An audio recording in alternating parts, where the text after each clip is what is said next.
So I just listened to a reading.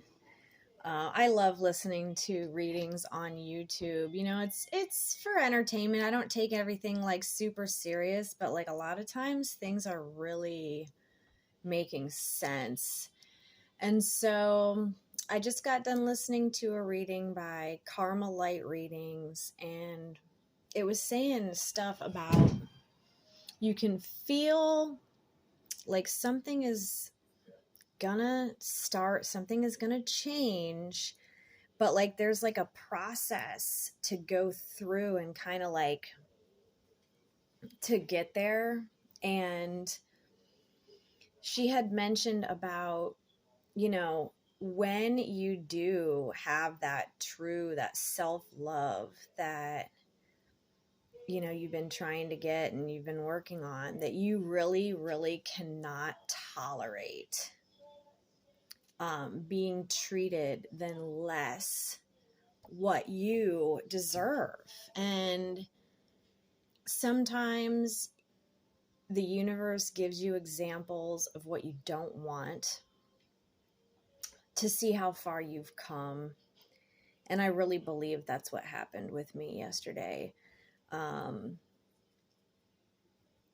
And yeah, going forward, the crazy thing is she mentioned stuff about being able to know what red flags are. And that's kind of like the first time I've really recognized them, in like outside of obviously leaving my marriage to my karmic, but this was like really like recognizing red flags and just choosing to not go farther. I probably, I could have chosen to keep myself in that situation. I could have chosen to escalate the situation, and I chose to just get myself out of the situation. So, I wish him well. I wish him healing. I don't know what to say. Like, I don't have ill will towards anyone. At the same time, though, I have to protect myself, my emotions, my heart, and I just can't accept being around men who are not giving me that beautiful treatment. So, I recognize this now. I have recognized it before. And I really see it now. So, ladies, I'm just making these videos because I know it's hard out there. I have a lot of friends that I talk to online telling me about, it's like it seems like any time that you want to give a man a chance, they truly fuck it up for themselves. They really do. They really just ruin shit. I mean, I was literally here like all ready for like, and that should have been a lesson to me too, that I shouldn't just give that to someone so easy. But because I had known him in the past, the far far away past, I kind of thought like it was going to be getting back together with the same person I've known, but he's changed a lot, and I think not for what my preferences are at all anymore. Like,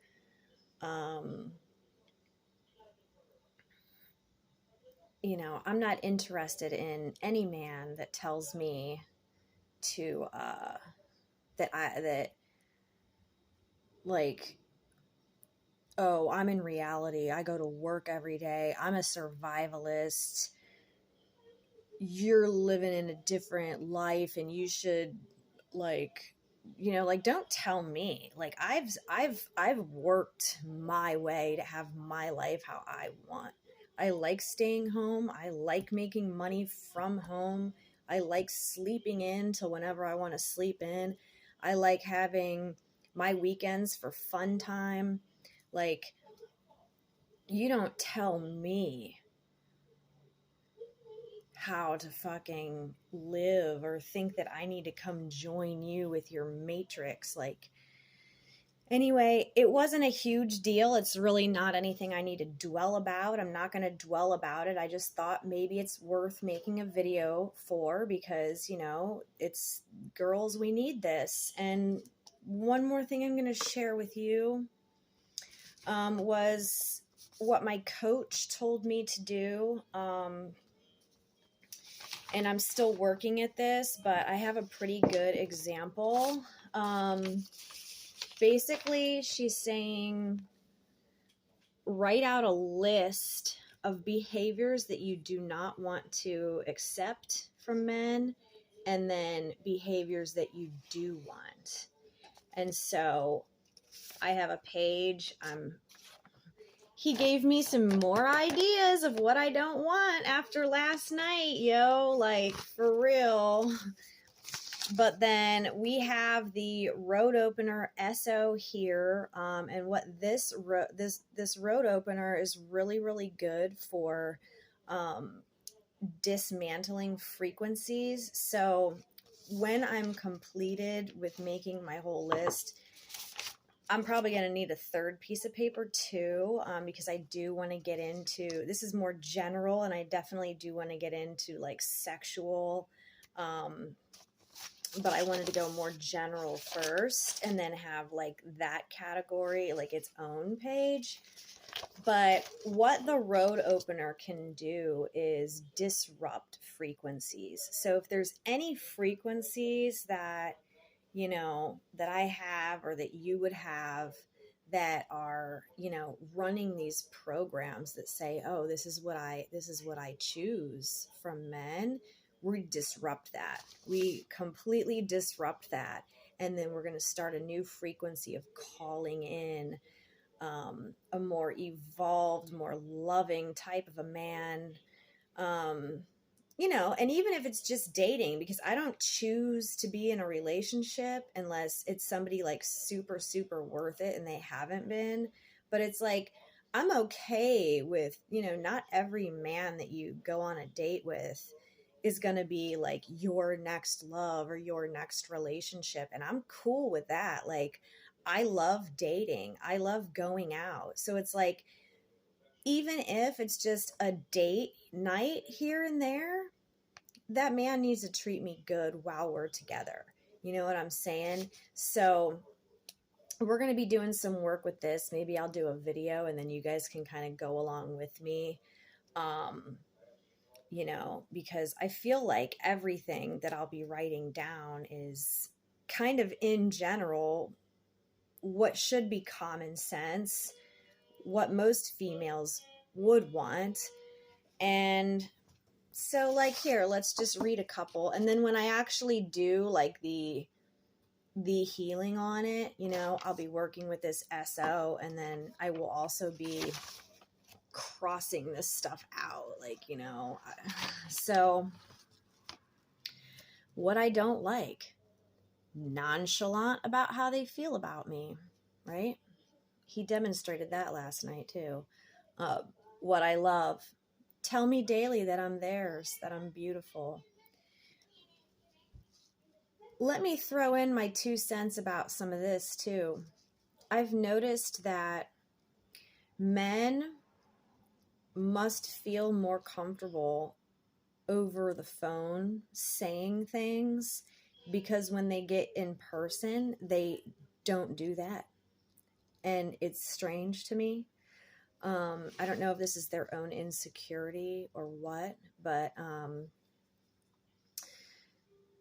like the entire 2 or 3 weeks that me and him had been interacting on a regular basis with each other, he was like, "Oh, you're my queen. Like, you're so beautiful." Stuff like that. "Hey, beautiful, how are you?" Like, and then when I got him in person, it was like toxic monster Kyle stereotype. So I can see this clearly. That's what happened with my husband, though. This is exactly what happened with my husband. Me and him had like this beautiful connection going on back and forth over Facebook Messenger for a really long time. And then when I finally got him in person, he was cruel. He was that toxic, narcissistic personality type, but I didn't remove myself from it. I continued on. And I was convinced that I deserved to be treated so cruelly. I had no self-worth, nothing. So it's like seeing this growth and recognizing, hey, you can get out of here at any time. Like I don't put up with that. You know what I mean? Like, all right, another thing I don't like, that they don't buy food or ask me if I'm hungry. What I do love, check in with me daily. Do I want some lunch or dinner? Ask me if I need some food brought to me, or make plans to take me on dinner dates. Seems simple, right? So yeah, I got a whole list. I'm starting a whole nother list. This is like general stuff. This is going to be more about like communication. And then I'm going to make one more about like sexual things too. So if any of that helps you, you're welcome. But yeah, so ladies, I didn't know my worth for a really long time, and I don't want you to go through that. And I feel like it's up to us to not be with these men, like this toxicity has to die out at some point, and it's not getting involved with men like this, not having kids by men like this. And I know I'm only speaking after several years of being with men like that, having kids by men like that, and I see the pain, the everyday pain of that. So if I can like advise you or save you from any of that, that's what I'm here to do. I truly believe that the world is changing. I believe that there are enough people out here that think like we do. And I do believe that there are men out there who will cherish and protect a female and love us. It's a very simple thing. But to them, it clearly is not. So for those that it's clearly not a simple, natural thing, those are the types you just got to stay away from. So, no more. Just no more. All right. Well, hope it was helpful. Bye.